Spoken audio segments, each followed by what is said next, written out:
This video is made possible by donations to the United States Lighthouse Society from people like you.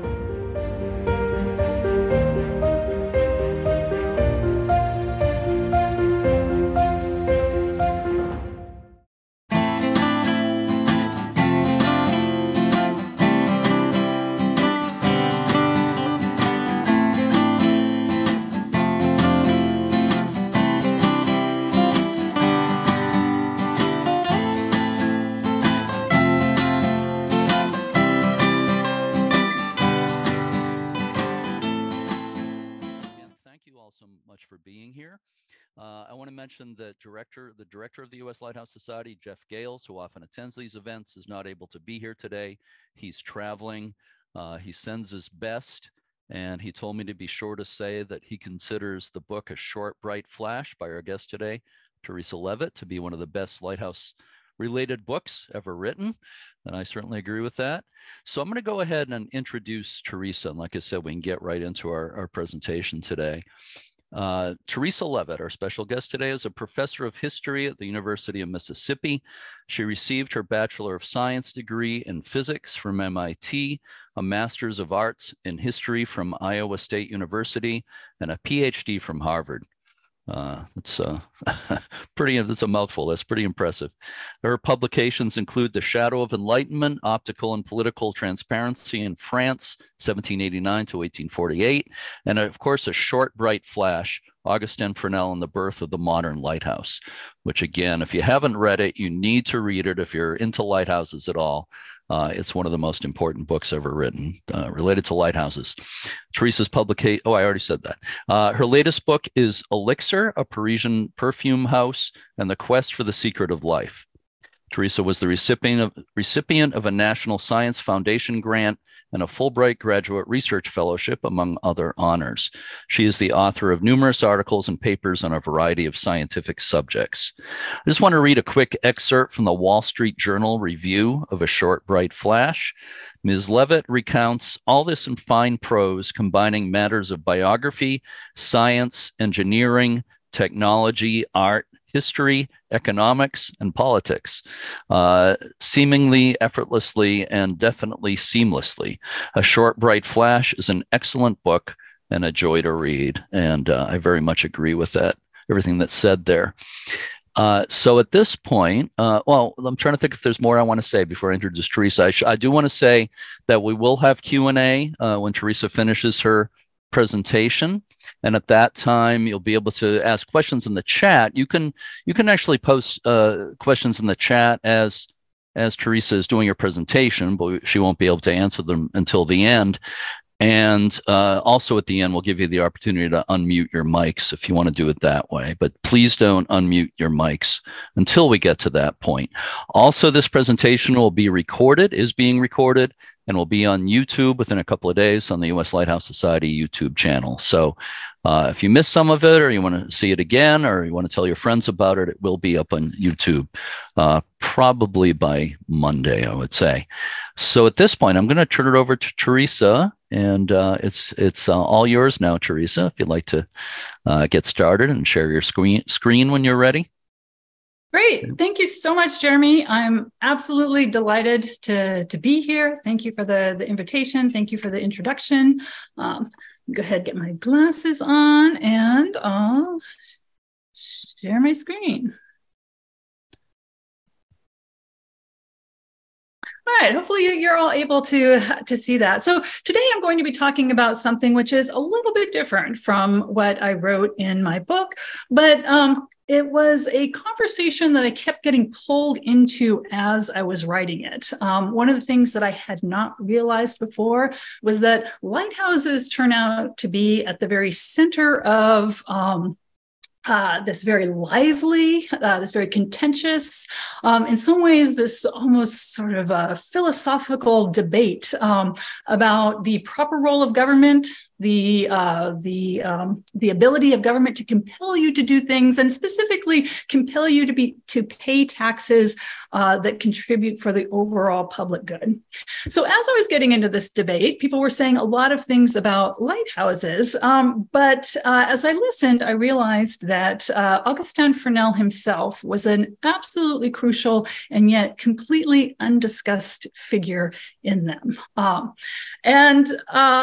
The more I looked into it, the more I realized that his work, the Fresnel lens in particular, is absolutely key to this very concept of how the public good gets formulated and conceptualized.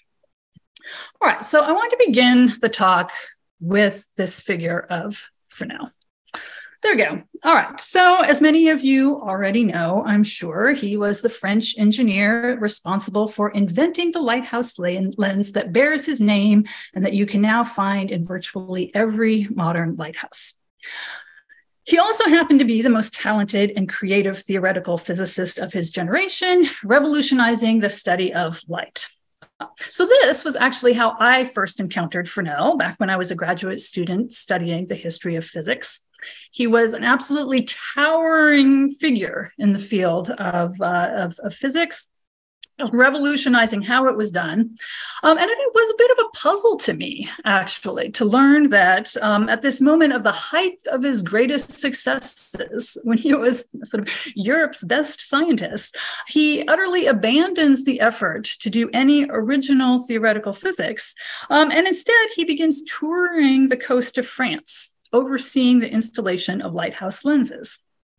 What's more is that he made this decision knowing that he was dying of consumption, that he only had a very short time to live, and that he wanted to devote all of his energies to what he felt was his most important legacy. So he begins touring the coast of France, undertaking this monumental task of reprovisioning every lighthouse on the coast, but soon he grows too weak to do even that. So in 1826, he retired to the countryside, to a town called the Ville d'Avray. We happen to know what this looks like. It's a very, very small town, but it also was the favorite spot of an Impressionist painter, Jean-Baptiste Camille Corot. So we have depictions of it in the mid-19th century. So Fresnel winds up dying here in his mother's arms a few weeks after arriving. His last words, reportedly, was that he had only one regret in dying so young, and that was that science had so much to offer on the questions of the public good, and that if he'd lived a little bit longer, he might have had the happiness of finding the solutions to some of those questions. So these final words go a long way in explaining this initial puzzle that had bothered me as a graduate student. So why Fresnel was willing to give up his own original work for the seemingly more mundane task of provisioning lighthouses. It's because science for him was ultimately in the service of a greater public good. He's saying this right around the time that the category of a public good is first becoming defined and codified by political economists. So the man most responsible for this was an English philosopher, John Stuart Mill, usually credited as the central figure. So he wrote in his work that there are limits to the laissez-faire free market. So there are limits to a market in which the government keeps its hands completely off. He says there were certain things which benefited everybody in society, and yet no one could make a profit off of providing them. The consequence was that the government then had to step in and compel people to contribute to them through taxes. So the examples that he gave for this were armies, universal mandated education, and lighthouses. Lighthouses actually wound up becoming a favorite example because they were nice and simple. And soon you begin to see them used as a canonical example of the public good in economics textbooks. So by the mid-20th century, most economic textbooks will have some sort of illustration along the lines of this. That is, they're trying to say, like, what is a public good? Like, well, it's defined by two qualities, non-excludability and non-rivalry, and the lighthouse is sort of the example of them. Non-rivalry means that, if one person uses it, that doesn't detract from the ability of somebody else to use that. That's obviously true with lighthouses. If you see the light from a lighthouse, you're not sort of using it all up. There's still plenty of light for other people to see.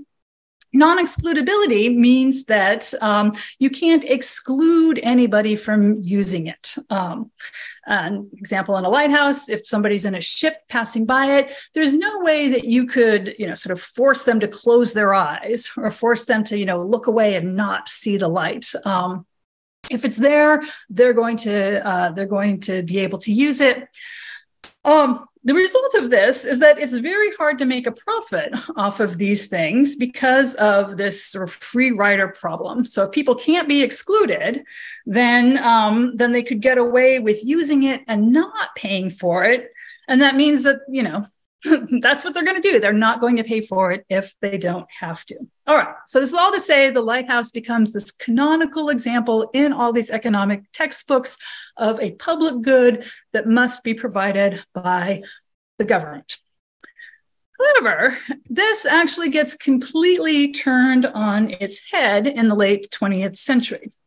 So the central figure for this is a Nobel Prize winning economist named Ronald Coase. In a landmark paper from 1974 called The Lighthouse in Economics, he pointed out that this was not always the case. In the 17th and 18th century England, he argued, lighthouses were run as private enterprises, and they did make profits. So whenever a ship came into a harbor, it would have to pay light dues to the owner of the harbor's lighthouse. And Coase is absolutely right that this is indeed how the system worked.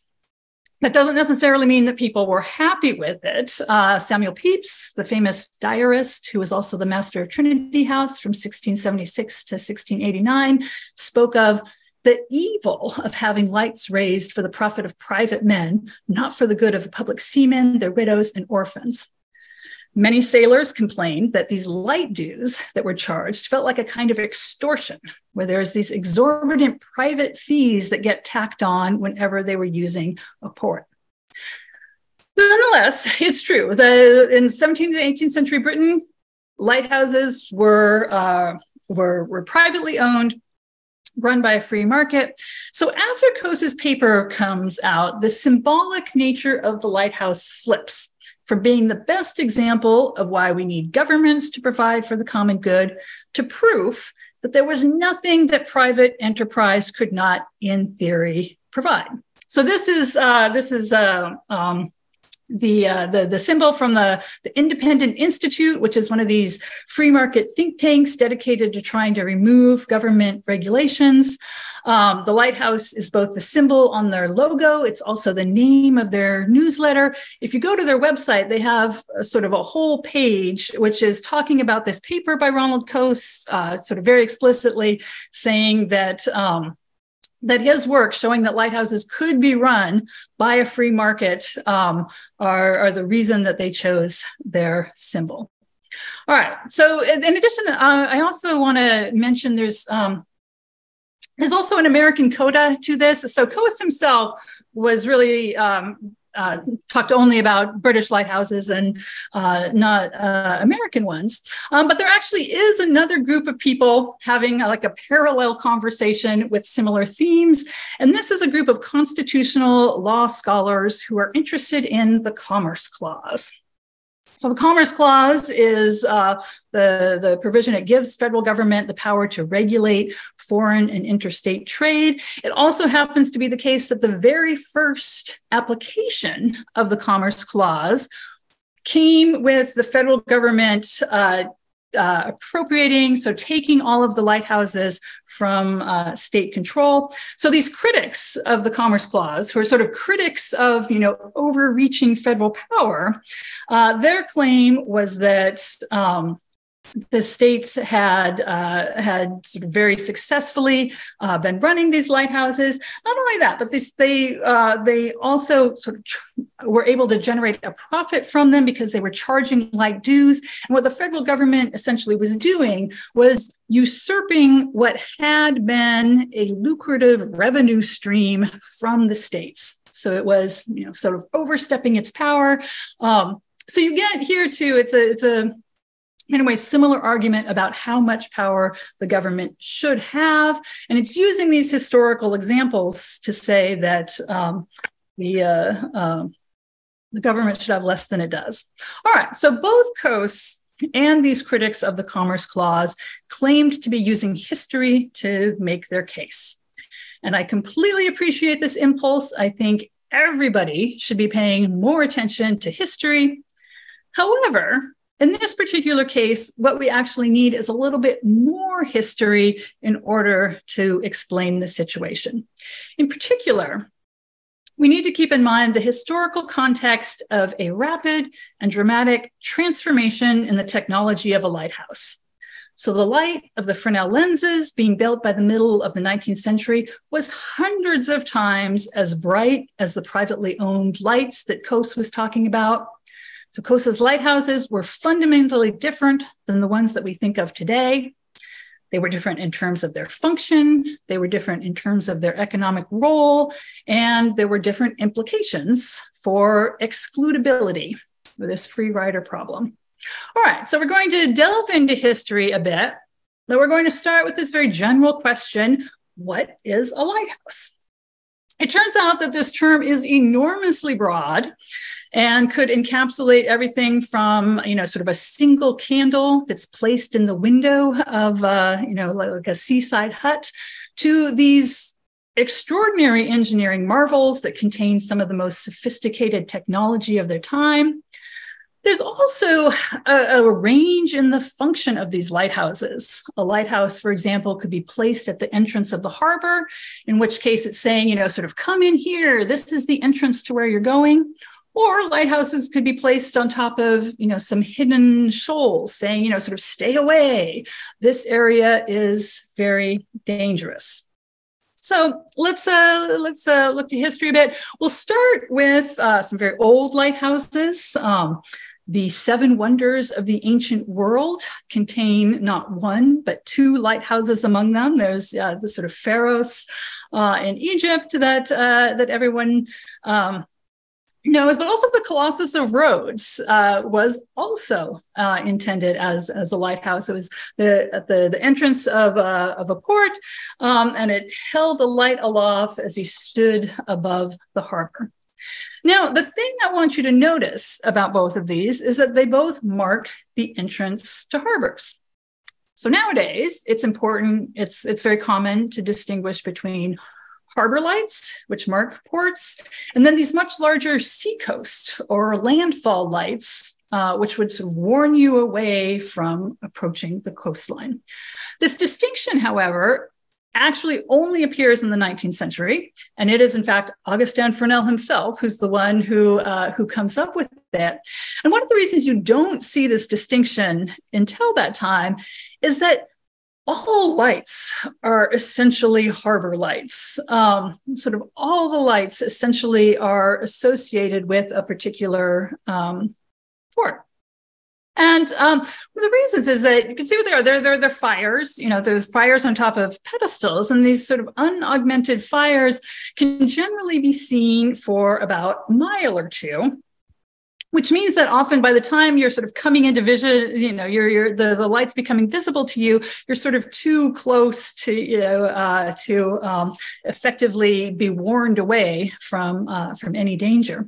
The other thing about these lights that I'll point out is that they're both actually primarily intended to be seen during the day, to be seen while it's light, so you can see where the harbor is. And in fact, the sort of fires on top, you can see it particularly well with, the Colossus here, is that the smoke from the fire actually can be seen from an even further distance away.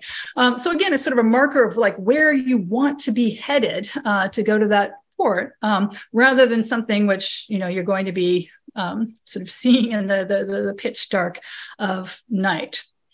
All right, so there are sort of ancient lighthouses, which are, sort of there's a blurred line between the day marker entrances to port and the lighthouse.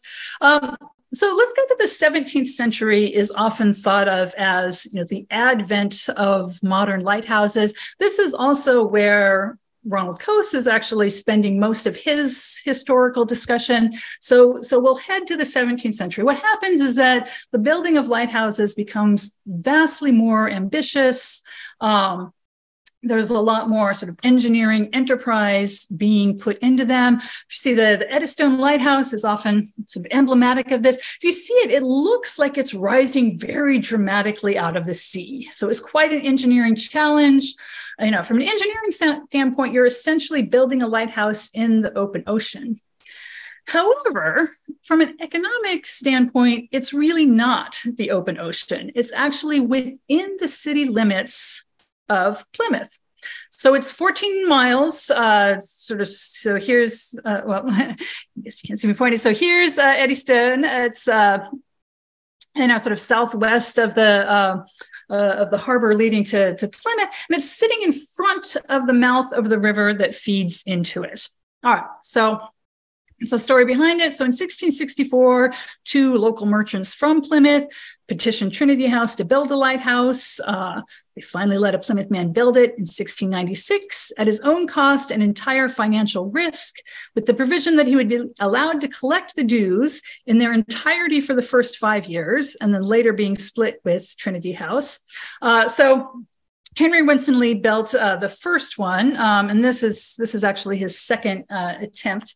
But after this one, it was ultimately destroyed as well. And the city of Plymouth brought in a civil engineer, John Smeaton, who built what became a symbol of engineering prowess. But what few people know is that the chief purpose of this lighthouse was also at this moment intended to be a day marker. That is, it was supposed to be something that was seen during the day, indicating that these rocks were here. These rocks, I should say, were ones that were sometimes partially submerged and you couldn't see them. Sometimes they were above the water. So the lighthouse would let you know where these rocks were. The light was in some ways kind of an afterthought. So here's a reproduction of the light that was hanging there. As you can see, it's it's sort of like a chandelier made up of candles.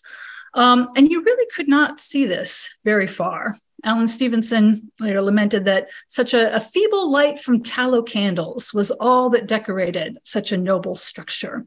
Indeed, the light was so dim that one night a ship passed close enough without seeing it that the lightkeeper was able to hail her and ask where she was going. So they were yelling back and forth without the light itself even being visible. All right, we're going to head over to France, another one of the great 17th century lighthouses. Is built there. This is Courjuan. It gets a nickname Versailles of the Sea. It was built by the king's architect, and it was furnished to be able to receive a visit from the king. So the base of it here was a massive entrance hall. It was adorned by fountains, and there are busts of the king. A grand staircase led to the second story, which was designated the king's chamber, which had fireplaces and fine marble, sculptures, and gilt medallions. Above this was the chapel, complete with an altar and 4 exquisite stained glass windows. And the top floor was an empty room intended for fire. And this was incidentally the only room that the keepers regularly visited. They had to haul their wood and coal up a separate servants' entrance staircase alongside the main tower. So it's an utterly majestic light. But this one too, I want to argue, was not really a true landfall light. So like Eddystone, it sat on an outcropping of rocks that looks like it's sort of rising up out of open water, but actually it's right at the mouth of a river, the Gironde estuary. As you can see, perhaps on this 18th century map is referred to as the Bordeaux River, because this is the river that you go into. This is sort of the entrance that you go into if you want to go to Bordeaux, which at this time was France's richest port and the 3rd largest city. And there'd actually been something on these rocks for a long time. So before the fancy lighthouse, there had been a tower there since the time of Charlemagne, in the year 800. So for centuries, there'd been a tower that had served as a day marker for these rocks, and it was funded by taxing the ships once they arrived at the port of Bordeaux. Every ship going to Bordeaux had to pass by this lighthouse. So like Eddystone, so for a long time, it had sat without any kind of light at all. And even once you get the really fancy tower built, it did not have a particularly strong light. In Corduan, they actually didn't even use candles. They just burned an open coal fire on the top until the 1780s. All right. So in the 1780s, we began to see some technological improvements which transform the possibility of a lighthouse. There are two developments that happen at the same time. You get improved oil lamps, where the crucial feature is a hollow wick that allows the air to flow smoothly. And you also get mirrors, which are placed behind the flame so that the light that would have been lost going in the wrong direction is redirected out towards the ships. So these improvements caused the light to be about 16 times brighter. So lamp makers claim that they could be seen from 12 to 15 miles away. So you're going from, 1 to 2 miles of visibility to 12 to 15 miles of visibility. It's a dramatic improvement, and it raises the possibility that you could use these lights to warn ships away before it was too late. So you begin to see the first attempts to build genuine seacoast lights. The problem is that this theoretical possibility did not work out in practice.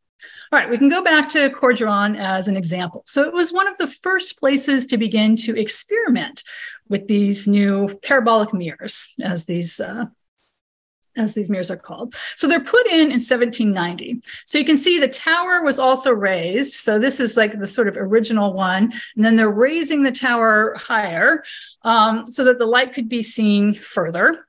But the results were not great. In fact, sailors in the area complained that the lights were worse, they wanted them taken down, and they wanted their old coal fires back. So the French government decides to investigate the problem. The Lighthouse Commission appointed a young engineer to the task, and this brings us back to our friend Augustin Fresnel, who is sort of a completely unknown provincial engineer at this point. So he's brought in to run some tests on these lighthouse lamps and see which particular arrangement works best. And his answer is that none of them are any good. So we'll go back to, sort of these parabolic mirrors or what he's working with. He says that all of them suffer from what he sees as clear flaws. So first of all, they're made out of this speculum metal, so reflective metal, but it's not really that reflective. Even the most perfect polish could only reflect at most half the light of the illuminated body.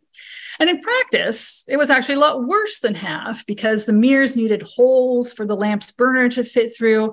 And it was very difficult to keep things in alignment, and having it fall slightly out of alignment meant the light wasn't going where you wanted it to go. So these did not work well. There was no way to improve them, is what Fresnel was saying.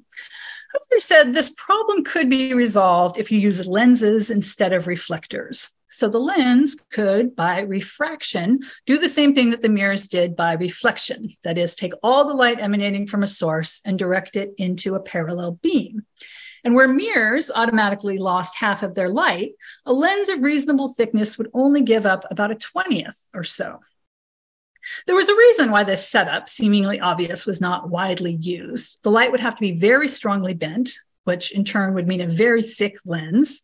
And any lens this thick would lose light traversing it. It would be far too heavy for the machinery. And it was frankly impossible for glassmakers to make a lens that large without blemishes in the glass. So here was Fresnel's solution. He said there was a way to get a huge lens without all of the bulk in the middle, and that was to construct it in steps. So he took the single curved surface and he broke it into several concentric sections consisting of distinct prisms. So each of these individual prisms would take the light from the light source and bend it into a parallel line. Added together, the prisms all sent their light out together in a single beam, precisely as one big lens would have. So Fresnel excitedly mentioned this idea in his first meeting with the Lighthouse Commission in August. The commission was less enthusiastic than he was, but they said if he built an example, they would look at it. So this is the example then that he built. He was not able to get any curved prisms because they were too expensive. So you can see they're angular in shape. But nonetheless, he tests it out. He needs a very high location to be able to see just how far the light can go. And it happens that as he's looking around for a spot to test, the Arc de Triomphe construction has just begun there. So they allow him, it's not quite finished yet, but they nonetheless allow him to climb to the top and do comparisons. He said that he liked giving the Parisians out for an evening stroll along the Champs-Élysées a good surprise by lighting up the sky unexpectedly. What are the results? Well, his light clearly outshone the reflectors. The Lighthouse Commission asked him to build an actual model and install it in Cordouan. He does this in 1823. You can see the example of the lens here. So in the middle, you have his lens panels, and above and below, you still have mirrors because he couldn't get a prism to bend light quite far enough at that point. He does continue to work on this problem, and eventually he develops a plan using what are called internally reflecting prisms. So the light goes in, it hits a sharp enough angle that instead of going back out, it's reflected back. So these lenses then are effectively acting like a mirror, but without the loss of light that plagued the parabolic reflectors. And so these are the lenses that you're looking at when you're looking at museum displays. All of this to say, so the new lens goes in Cordouan. It's a huge success, widely praised by the sailors using it. The beam could be seen easily and reliably up until it was eclipsed by the curvature of the Earth, which was, I mean, this varies according to how high the light source is and how high the observer is, but it could easily be 30 miles. Sometimes there have been reports of up to 40 miles. And this really changes the game. It fundamentally changes the possibilities of what a lighthouse can do, because it's the first time that lighthouses can really reliably serve as seacoast lights, reliably serve as something that can be seen without fail from a very far distance away. So it became practical for the first time to use lighthouses to warn sailors of hidden shoals or rocks while there was still time to avoid it. This fact can also help us understand its transformation into a public good. When lighthouses simply marked harbors, you could charge every ship that entered a harbor. But when a light marked some empty, desolate stretch of coast, it was not so easy to charge whoever happened to pass by. So in France, you see an absolutely immediate change. So within 2 years, the Ministry of Public Works has started a project called the Carte des Phares, or Lighthouse Map, which is intended to perfectly light the coast of France, where as soon as a ship went out of the sight of one lighthouse, it was moving into the sight of another. So it roughly quadrupled the number of lighthouses in France. You went from 13 to 51. All of them being installed with these new Fresnel lenses inside. So this is when, sort of Fresnel is traveling around the coast of France, having given up everything else in his life, devoting himself to trying to provision these new lighthouses. And this is also the moment when he's coming up with this distinction between harbor lights and landfall lights, because one of the things you can see in this map is that it's a shift from just using lighthouses to mark ports to placing them also on places where nobody lives. So as part of this designation, Fresnel introduces the various orders of lights, where there are these first orders are the biggest ones. Then you also have second and third order lights, which are also big landfall lights. And then you have a separate category of harbor lights, which are even smaller than these. All right, so this is what we think of when we think of a lighthouse, but it's also incompatible with the system of private lighthouse ownership that Coase was pointing to. So no private lighthouse ever equipped their lighthouse with the Fresnel lens. They were enormously expensive and there was no way to recoup the cost for it. So at a time when the definition of the lighthouse is changing, the system of private ownership also disappears. So the same year that Fresnel first publicly demonstrated his lens, so 1823, when it goes in Corduan, is also the same year that the British House of Commons approaches Trinity houses and asks them to begin buying up all of the private lighthouses. And so this starts in 1836. And what you happen is that these things are happening at exactly the same time. So the first year that Trinity House begins appropriating all of the private lighthouses is also the same year that they begin installing Fresnel lenses. And so the start point is the first lighthouse in England to get a Fresnel lens.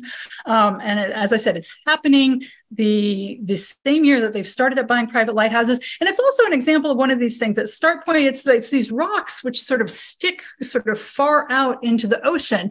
And there's never been a lighthouse there because there's no port involved and nobody could ever make money by charging them because sort of all of the ships passed it on the way to going somewhere else. So the process of buying up the private lighthouses was completed in 1841. And that's when they began installing the Fresnel lenses and some of the older ones that they bought, including Eddystone. So Eddystone, for example, got its first lens ever in 1841, making it 100 times brighter than it had been at the beginning of the century, just a few decades ago. But this was only possible and only could have happened after the system of private ownership was abolished. All right, so that was Britain. Let's move over to the United States for a little bit. Now, the issues here are a little bit different because there were no privately owned lighthouses as there were in Britain. But you also see politics involved. And again, there's this sort of question of, what's the proper role of state power in this? I mentioned the federal government uses the Commerce Clause to take control of the lighthouses away from the states, and opponents of this clause, sort of opponents of federal power, claimed that this was an unwarranted move because not only had the states been successful at running lighthouses, they had actually been able to make a profit while doing so. So the federal government was not just overstepping its bounds, it was stealing a revenue source.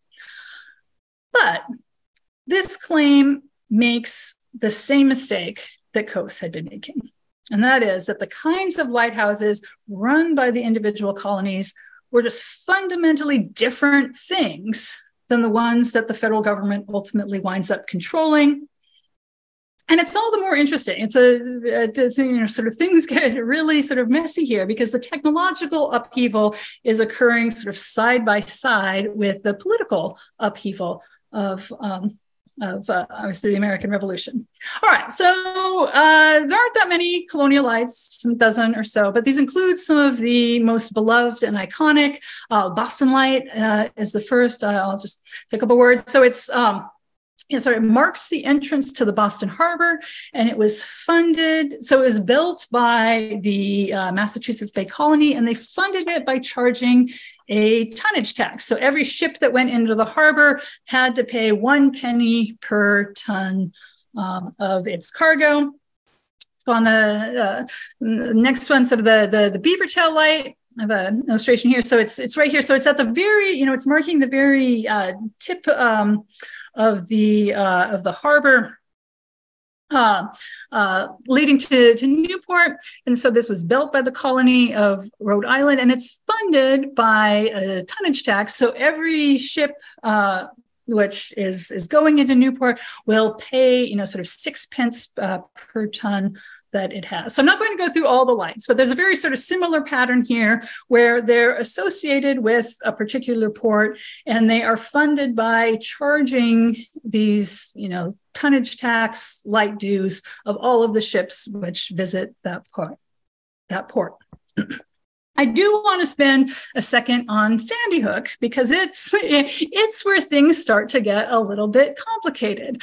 So Sandy Hook Lighthouse, so it's built, sort of out here. It's so this is New Jersey.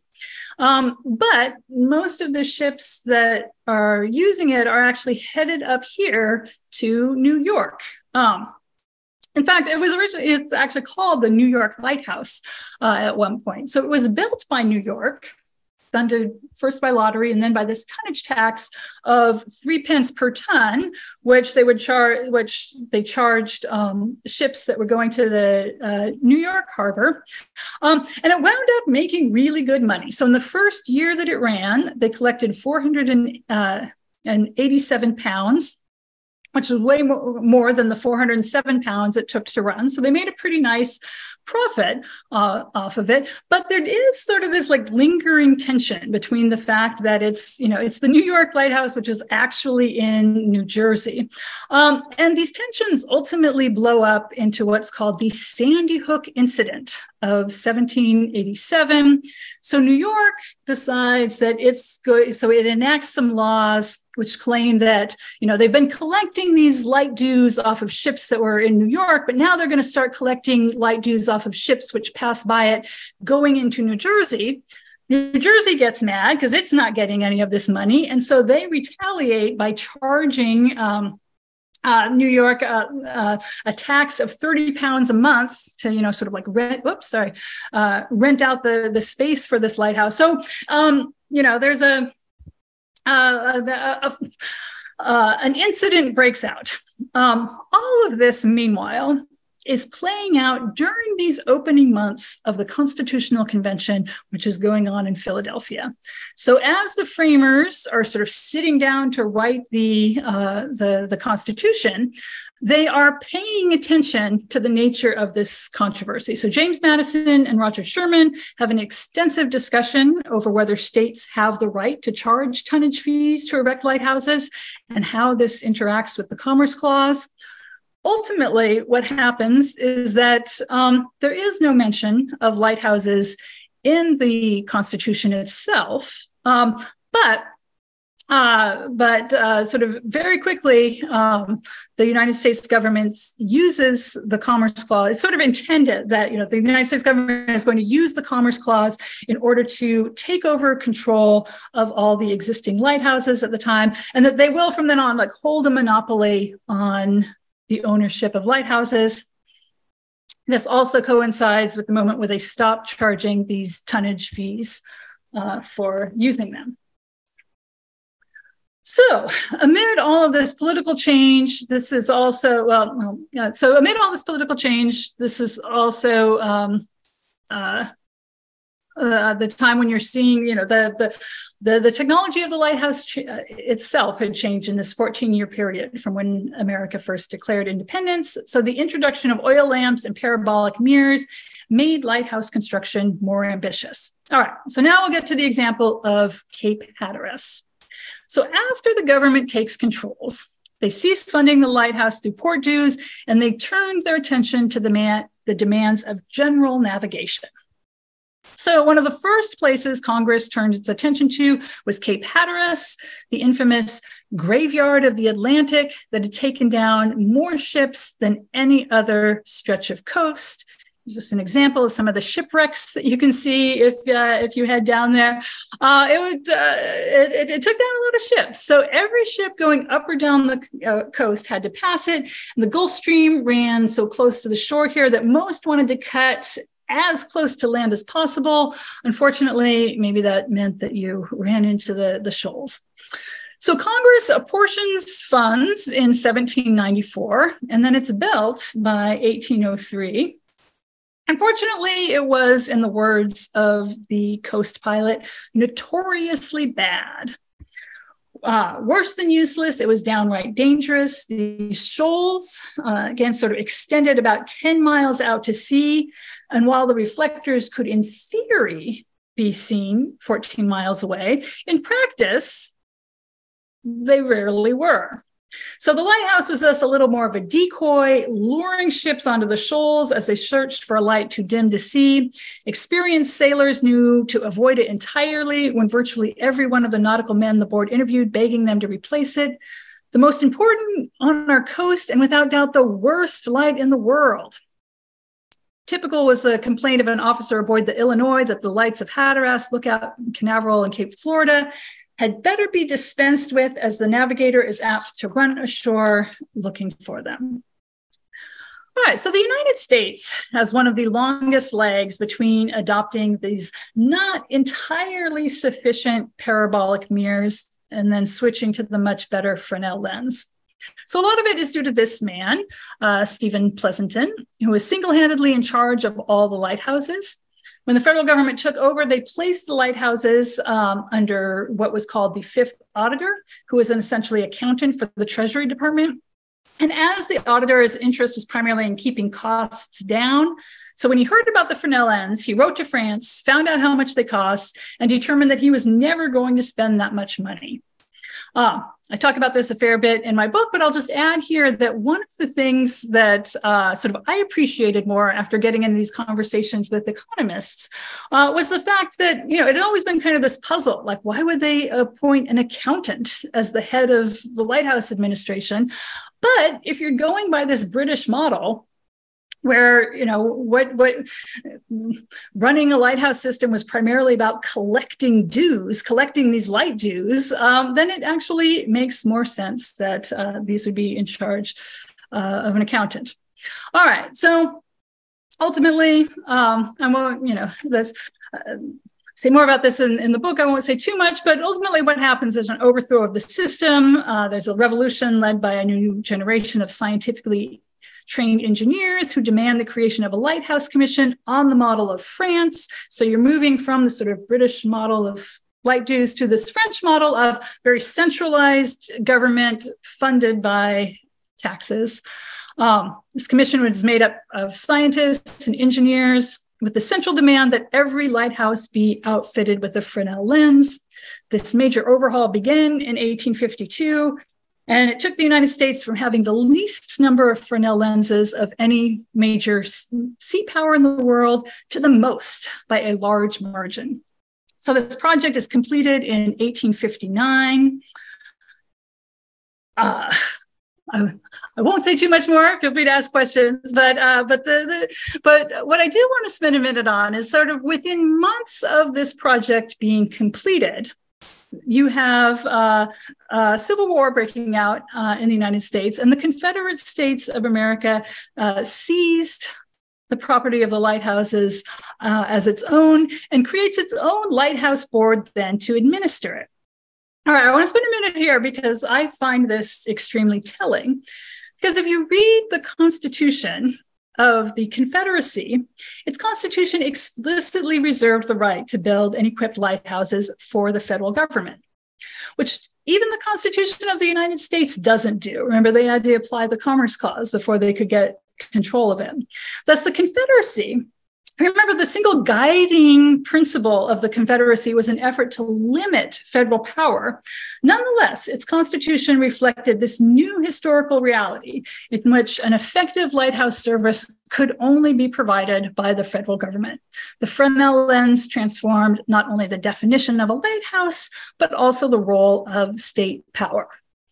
All right, let me conclude. All right, and I want to conclude by agreeing with Ronald Coase on his central point that when economists come up with their examples, they need to pay attention to how things operated historically. But in doing so, one must also be attuned to how things change over time. So the lighthouses that Coase mined in the 17th century examples were not the same things as the ones discussed by John Stuart Mill and later commentators. A greater than 100-fold increase in brightness made seacoast lights reliable and effective for the first time and marked a departure from the lighthouse's traditional role as a beacon guiding ships into a harbor. A more detailed study of lighthouse administration supports the status of the lighthouse as a public good. The private market failed to either develop or invest in the technology necessary to establish the effective seacoast lights now associated with the term lighthouse. So if even the Confederacy admitted that federal governments were the best at running lighthouses, then perhaps we can believe that there is something to the idea of public good after all. Thank you. I will go ahead and see if I'll do the stop share. Yay, that was fantastic. Thank you so much, Theresa. The time has flown by. Couple of minutes ago, I looked at the clock. I said, "Can't be 10 minutes of the hour." The time just absolutely flew by. Absolutely fascinating. I was thinking of a couple of things while you were speaking. First of all, I think it's pretty obvious thought, and maybe other people had the same thought. But we don't agree on a lot of things the federal government does. But I think we can all agree that lighthouses are one of the best things the federal government has ever provided for us. I don't think there's any question about that. But I was thinking how these days there seems to be kind of a push to kind of move things back to privatization with a lot of things. But with lighthouses, you have the government divesting of the structures themselves, declaring them surplus. And under the National Historic Lighthouse Preservation Act, lighthouses are being turned over to nonprofits and occasionally city or town governments or the Park Service, but often nonprofits or private owners. Some are being auctioned to private owners. So most of the lights themselves are maintained by the Coast Guard, although a lot of them have been either turned off or they're now private aids, a lot of them, where the organizations or owners actually take care of the light instead of the Coast Guard. But I know there's also talk that I've heard, I've never heard anything official, but I've heard it through the grapevine, talk about privatizing the entire aids to navigation system to have contractors, or I guess along those lines, actually service the lights rather than the Coast Guard doing it. And of course, these days, most of the lights, especially the offshore ones, are LED lights. They don't use the Fresnel lenses anymore. Only a fairly small percentage still have them. Those LED lights are pretty simple to maintain. So anyway, I don't know if you have any comment on any of that, Theresa, but it seems to be the direction we're going in. Yeah, no, I mean, I think what it points to is that, sort of like this word, sort of lighthouse, lighthouses have many functions. And sort of one of their functions is an aid in navigation. Another function is, like almost, like a tourist destination. And so, sort of as these various functions that they have sort of wax and wane in their importance, that its economic role is going to change. Its relationship to state power is going to change. It doesn't necessarily always have to remain the same thing that it was, but sure. Yeah. No, that makes sense. Things evolve and change for sure. I should mention, I don't think I mentioned at the beginning, that the image I have behind me is actually the Longstone Lighthouse in England on the northeast coast, where the famous Grace Darling, daughter of a keeper, and carried out one of the most famous rescues in lighthouse history. It's where she was, and that's a double first order clamshell lens at Longstone. It's pretty spectacular. I was there a few years ago with the U.S. Lighthouse Society tour. A question I have for you, Theresa, that came up as I was watching. Remind me, that first lens you showed, the Fresnel lens, the first test lens that Fresnel installed at the Cordovan Lighthouse? Well, two of them. The very first test lens that he used, you said he couldn't afford the curved prism. The square panel. Yeah, the square panel. Yes. Where is that? Where is that? So it's, think of the Musée des Phares in France, has moved. It was in Paris for a long time, but they sort of moved it to the coast. I'm sort of blanking on exactly where it is, but yeah, they, in an effort a bit to sort of decentralize, I guess they moved a lot of their like historic apparatus to the museum, which is now sort of on the coast of Brittany. Mm-hmm. That's the Fair Belize, the beacons and whatever it is, beacons and lighthouses. Yeah. Which is also where that Cordovan lens is, right? That you showed. Yes. Yeah. Yeah, that's what I thought. I haven't had the pleasure of visiting that museum. I hope I can sometime. And I'm kind of torn. Part of me is like, like I thoroughly approve that, like not everything should necessarily be in Paris, but it does make things a little bit harder to go see when you have to sort of make your way out to what, one of the defining features of these lighthouses in some ways is that they're not always easy to get to. Yeah. Oh, yeah. And that's kind of what makes it fun in a way to search these places out. There are some questions in the chat, and sorry, I just lost my chat window for a second. Right, but let's see. I can pull. Let's see if I. Well, if we go back a ways, well, before we take more questions, I want to make a special introduction here. Monsieur Augustin Fresnel is actually in our audience. He's one of our participants today. And Monsieur Fresnel, if you would like to say bonjour to our guest today, you can unmute your mic if you'd like to say something. Go ahead. The day of glory has arrived, and out of the darkness shines a brighter light. This is my legacy, my gift to humanity. My name is Augustin Jean Fresnel, inventor of the lens that bears my name, and which changes lighthouse technology forever, illuminating the seas, saving lives, and creating new light in new venues yet to come. And I have to say that I'm as giddy as a schoolboy because it is such an honor and pleasure, because your book, Theresa Levitt, A Short Bright Flash, was my lighthouse, my beacon for developing the Augustin Fresnel Living History Performance. And I thank you, thank you, thank you. And I'll ask you a question, because I get the feeling that Augustin knew that he was not going to spend too much time on this planet. And he crammed a lot of that work into that short life that he had. Can you expand on the importance of not only his brother, Leonor, continuing his work, but also his mentor, Francois Arago?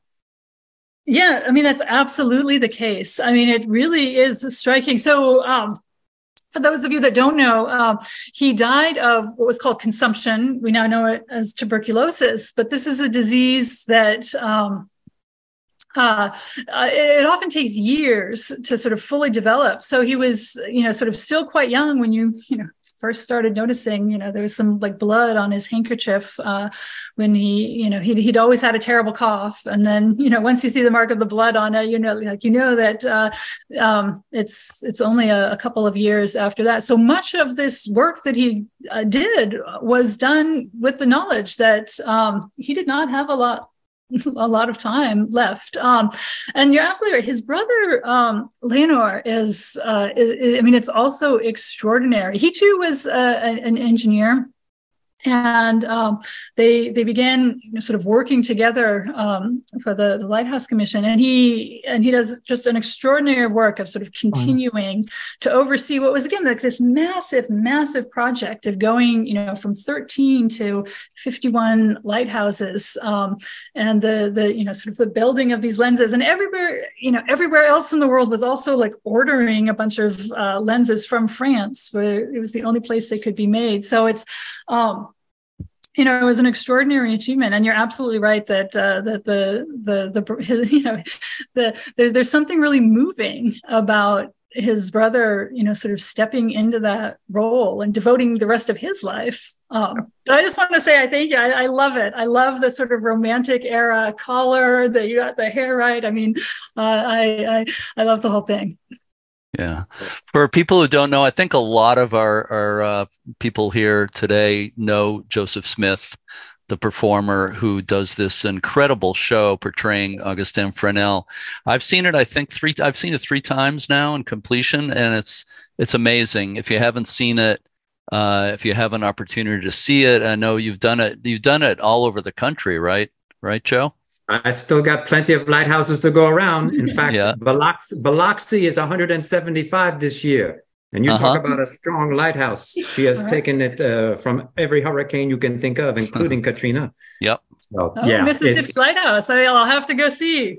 Yeah. So if anybody is here as part of maybe a manager or director or whatever of a lighthouse organization, talk to this guy.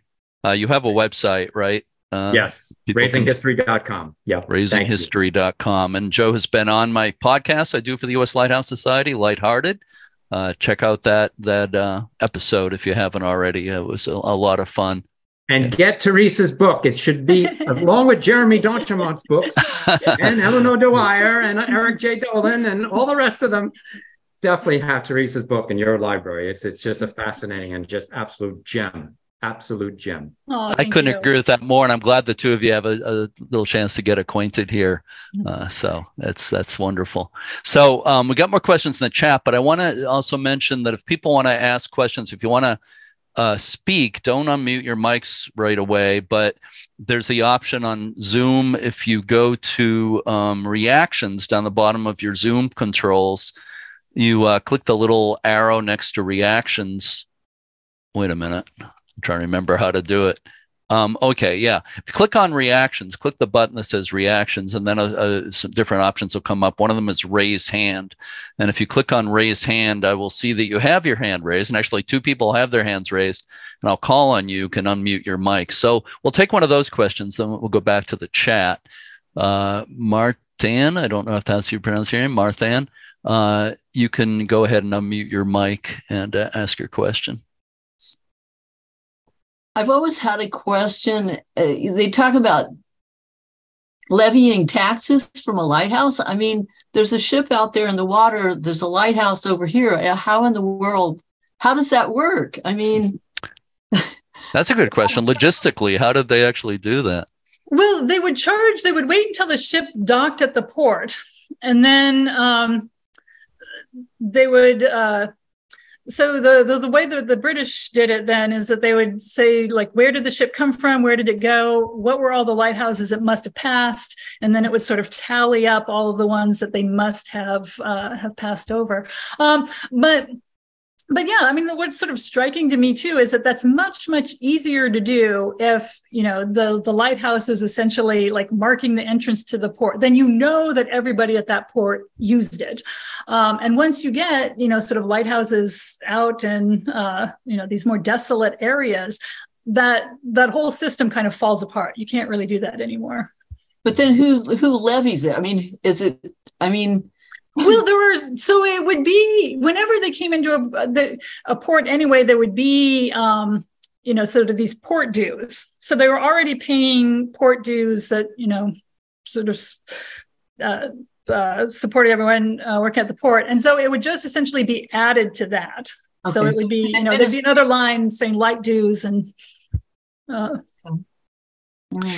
Yeah. In this country in the early days, did the revenue cutter service come into play in any of that? I guess that was a little bit later. You know what I mean? The ships that the revenue cutters that would collect maritime tariffs on the water, but that started, I think, around the time of the Revolution. So that didn't play into the earlier colonial lights. But anyway, let's go back to the chat. There's a lot of people saying how much they enjoyed your talk. Here's a question from Ben. Did existing lighthouse lantern rooms need to be modified, i.e. enlarged, in order to accommodate the new Fresnel lenses? And I know that is certainly the case, that around the 1850s, that when a lot of these lenses were adopted in this country, that they did have to rebuild a lot of those lanterns. Any comment on that, Theresa? Yeah.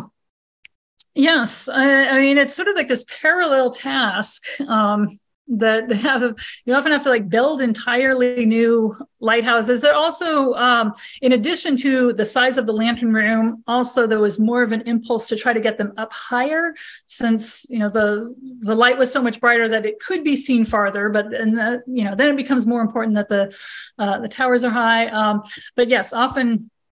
It was like the whole thing had to be built anew from scratch. Yeah. One example of what you just said was Thatcher Island, Twin Lights off Rockport, Mass. You had two short towers there, and they rebuilt them in 1861 so they could accommodate first order Fresnel lenses, but also rebuilt them much taller so the lights would be seen a lot longer, farther. So that was, I think, a good example of that. Somebody says, let's see, I'm thinking about the Lighthouse Act of 1789. And from the excellent report by Wayne Wheeler, founder of the U.S. Lighthouse Society, I guess he's quoting the information about the Lighthouse Act of 1789. So I don't think that's really a question.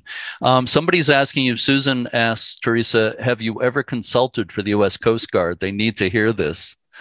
I have not. No, I've had like conversations with some of the people in there who sort of written to me, but never in any official capacity. Mm-hmm. Okay. And Susan also says the Marine Exchange or Marine of Exchange of Alaska has proposed privatizing ace navigation, I'm pretty sure. So like I was talking about a little bit. Yeah. Mary says, love your book, A Short Bright Flash. Looking forward to reading your new one. Are you still at University of Mississippi? Why? No lighthouses, right? Yeah, I guess the closest one we have is Biloxi. Yeah. There. But yes, I still am. Yeah, yeah. We have Jean-Pierre has been waiting patiently, who digitally raised his hand a while ago. So Jean-Pierre, if you want to go ahead and ask your question, you can unmute your mic. There you go. Yeah, I just wanted to share some information with all the viewers here. In 1827, I believe it is, that Lenore Fresnel, Augustin's brother, asked Augustin Henri Lepaute whether he could fabricate the lenses, because they really needed a good fabricator. And Lepaute was a clockmaker and descendant of the French clockmakers. And he had developed rotating mechanisms and had previously worked with Augustin on rotating the lenses for the rotating ones. And I've compiled a little booklet with 109 Henri Lepaute Fresnel lenses in the United States with pictures and descriptions of each. And I'd be glad to share that with anybody that sends me their email address. And mine is jp.jacks@yahoo.com. That's totally free. jp.jacks. Say that again. jp.jacks. jp.jacks, Jacks, at yahoo.com. And I'll send them this PDF of the document. It's 100 pages with pictures of all of the Henri Lepaute manufactured Fresnel lenses in the United States and where they can go visit them and see them. Fantastic. Have you given that to Tom Tagg or anybody else with the U.S. Lighthouse Society? I have. I've sent it to Tom Tagg also, but since I'm on this broadcast, I'm just saying anyone interested, I'd be glad to share it with them. Oh, that's fantastic. Yeah. I'm in Portsmouth, New Hampshire, and our local lighthouse here, Portsmouth Harbor Lighthouse, has an Henri Lepaute fourth order lens. One of over 100, as you mentioned. It's in the document that I'll send anybody. Yeah. Mm-hmm. Theresa, did you want to? I mean, that's amazing. That's very cool. And Lepaute is an absolutely essential component to all of this. I mean, remember, like Fresnel's coming up with this idea, but in a way, the idea is only half the work, right? It's the actual putting this into practice and being able to actually construct the lenses, which is not simple or straightforward. And so the lens makers themselves play an enormously important role. Yeah, which includes Chance Brothers in England as well, that eventually became a really important manufacturer. And I understand there was a company, Macbeth Glass in Pittsburgh, right, that created a small number. Nothing compared to the French and English makers. That's right. The Americans made a few. Yeah. Somebody asked about Joseph Smith's website again, which is raisinghistory.com. Here's a question from Peter. What prompted you to research this, Theresa, in the first place? Well, as I said, I originally was interested in Augustin Fresnel. I work in the history of physics. As I said, he's a hugely important figure. So that's how I got originally interested in him. And it was always, like this bit of an intrigue of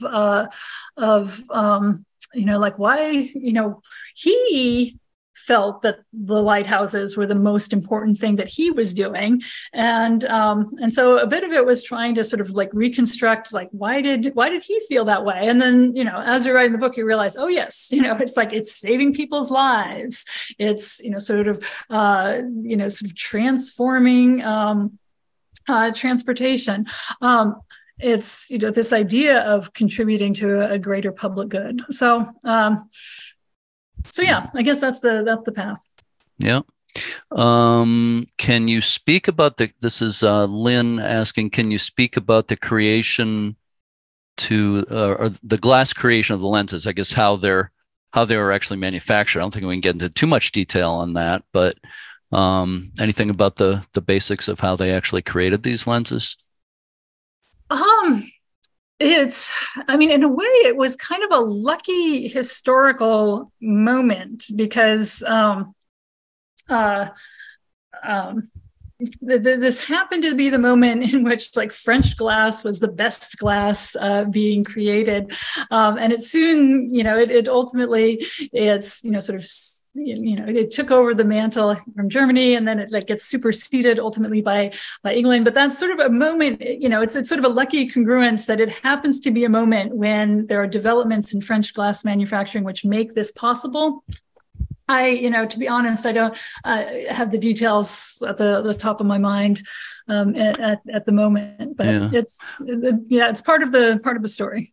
Yeah, one thing I was thinking about is I've heard that the French manufacturers, that they would hire people whose job it was just to polish the prisms.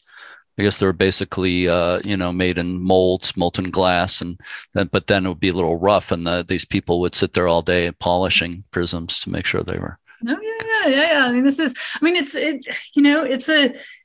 part of the story of industrialization, and yet like things are really very much done by hand.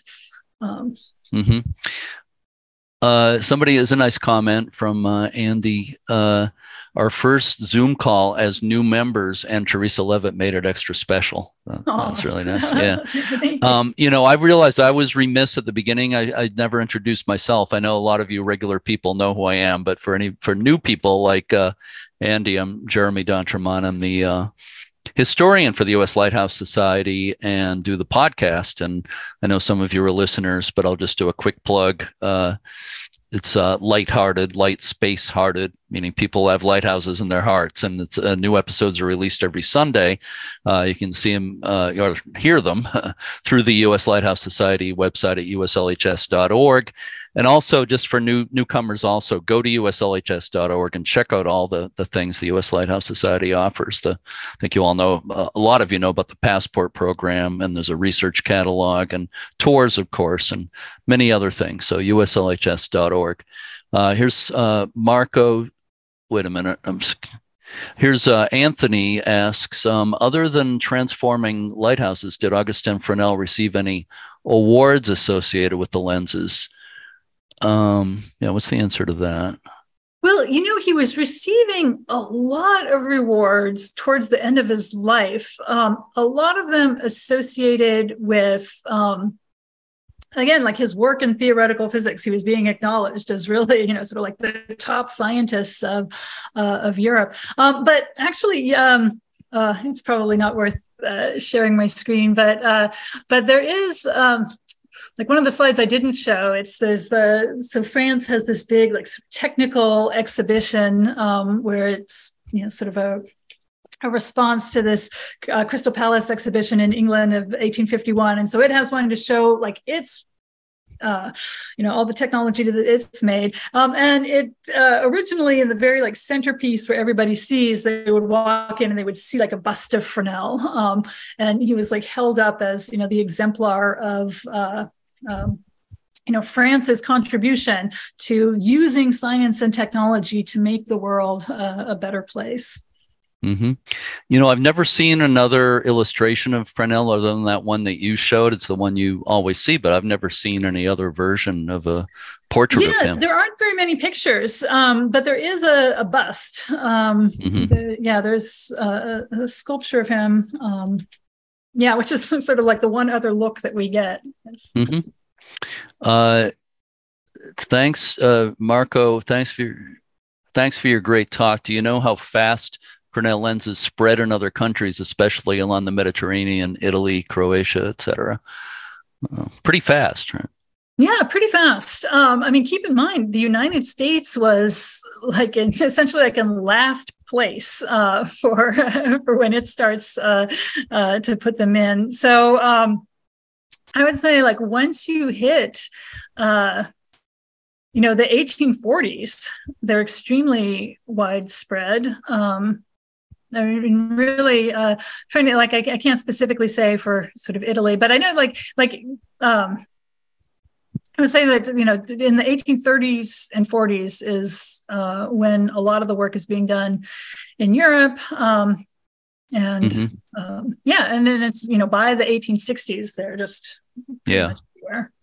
We had officials from our government who went over to study the Fresnel lenses in Europe right before we adopted them, a few years before we adopted them.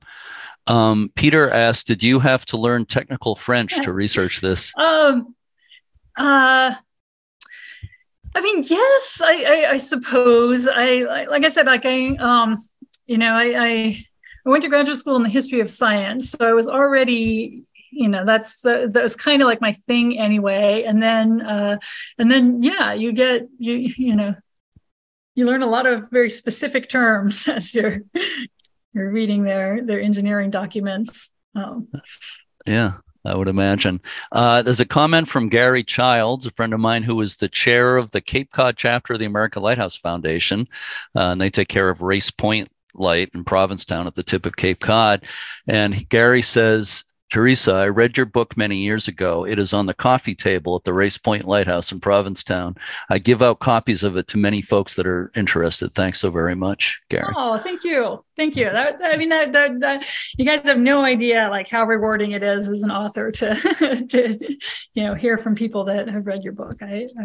I really appreciate that. Well, it's definitely had a big impact. I just want to mention, Leon, you have a picture behind you. I think that's the lens at Fire Island Lighthouse in New York. Am I right about that? Yes, it's the first order lens at Fire Island Lighthouse. And it is actually the one Joseph Smith has his picture. It's the same one. Same one. Yeah. It's the original lighthouse, the first order. Mm-hmm. Yeah, I was there in May, so I recognize the whole way it's exhibited there. So that's a great background there.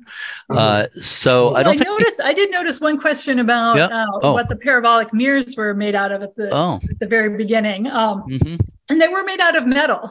People knew how to make, sort of mirrors out of glass. You've got, the mirrors in the Hall of Versailles. But if you want to actually bend it into a parabola, you're going to use, what's called speculum metal. Actually, so, people who weren't the King of France, a lot of times their mirrors were made out of this metal. So you get, you sort of polish it up as shiny as you can get it. And you can get, a reflection out of it. But this is, as Fresnel pointed out, like you're reflecting half the light. I mean, it's not, a sort of perfect reflection. Mm-hmm. But that's what you can use to bend into the shape that you want. And Winslow Lewis tried putting these green so-called lenses in front of the parabolic mirrors, right? That he claimed magnified the light, but actually obscured it more, right? Yeah. I mean, I was torn like good old Winslow Lewis. Like he tried, but well, he made a lot of money anyway. Yes. A lot of lighthouse buffs kind of think of him and Pleasanton as villains, but maybe it's not that simple. Yeah. But anyway, not do a lot to improve the. So I don't think there's any other questions in the chat. That I'm glad you caught that one, Theresa. I missed that at the beginning of the questions there, and a number of people have said how much they enjoyed it. So thank you so much, Theresa, for a fascinating presentation. I hope maybe we can do it again sometime. I see Monsieur Fresnel applauding there. So, yeah. Well, I really hope to catch one of his performances here. Oh, you need to. You need to. So thank you all so much for being here. And we don't have any other presentations scheduled right now, but we'll be doing, I'm sure, another one before too much time passes. So just keep an eye. If you're on the USLHS email list, you'll get notifications of it, and it'll be on the Facebook page and on the website. But if you're not on the mailing list, go on to uslhs.org and sign up for the email list so you can get notifications of all these things. So I think we'll wind things down at this point. Again, this will be on YouTube within a few days, probably by sometime on Monday. So watch for that and tell your friends. And thank you again, Theresa. Thank you, everybody. We'll see you, and keep a good light. All right. Have a great weekend, everybody.